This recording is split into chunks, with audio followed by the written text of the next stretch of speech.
You also have the kind of Islamic ethics behind it as well, I suppose.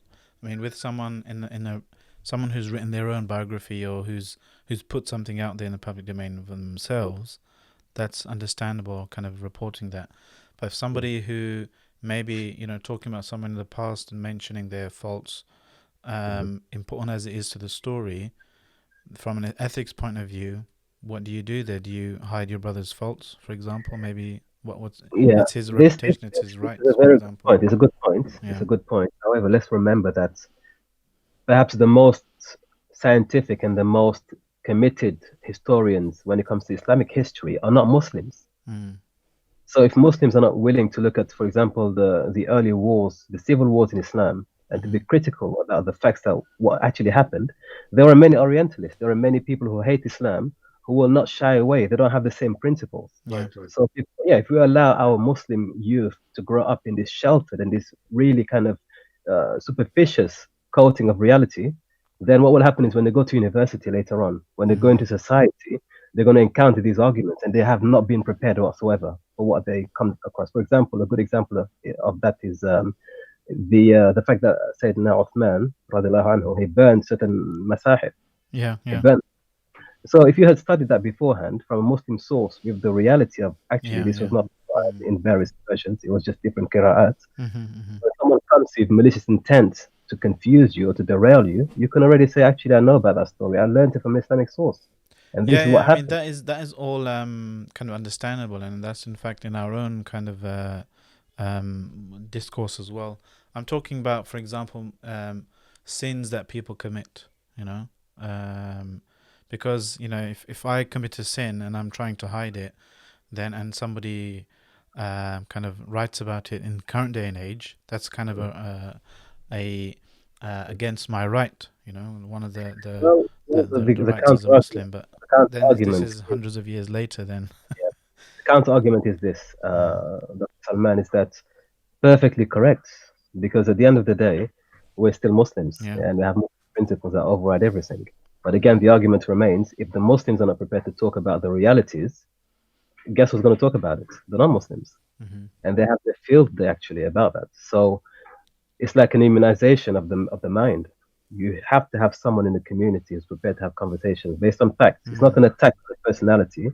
We're not looking for errors and sins. So, for example, there are many details we don't put in the Great Muslim Life series. hmm, hmm, Many details, simply because we fear to, how do you say, incite people against the personality. yeah, Although we're mentioning the good that they've done, they made errors as well. Some of them, for example, were known to listen to music publicly.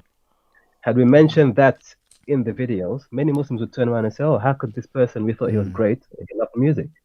Yeah? So we don't go out of our way to put it out there. It's irrelevant. But the point is, certain things, hmm. for example, about the Armenian genocide, when we're talking about the Ottomans, some people would say to you, "Why Yeah. mention that? Ah, Why yeah, I would get you it. Can I Yeah. jump in? Can I jump quick? Subhanallah. I mean, I could. Abu Zakaria, Subhanallah, Jazakallah khair. We have actually spent. I remember when we were doing some recordings. We spent a long time speaking exactly about this subject, and I think it's a very important subject.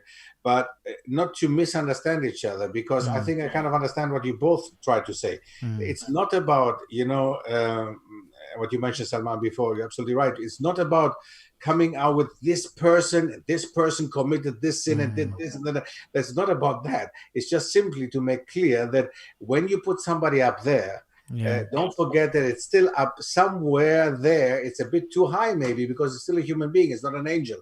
So Mm, they did lie, maybe they did commit sins, they did maybe, but we're not going to focus on the sins of a specific ruler because he was a ruler, but because it was important for what he did, and not sins. I mean, yeah, I'm talking yeah, about yeah. the acts that Mm, certain things that he did. So you're not going to hide something. And Abu Zakaria is absolutely right, because we spoke about this topic as well, the Armenian genocide, for example. Now, what do you say there?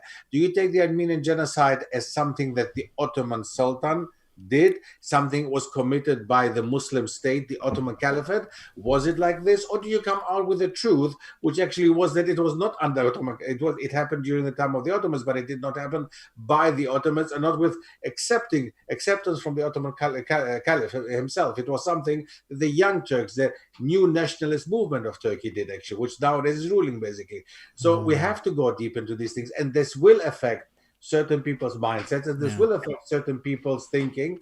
And well, we cannot, I mean, we're not there. As a historian, you will say certain things that people might not like.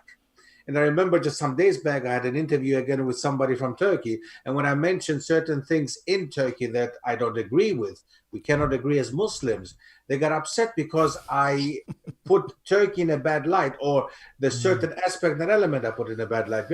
I'm not here to justify Turkish policy and Turks and Turkish leaders and politicians.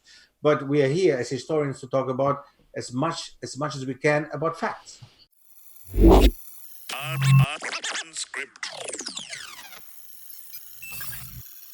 Unscripted.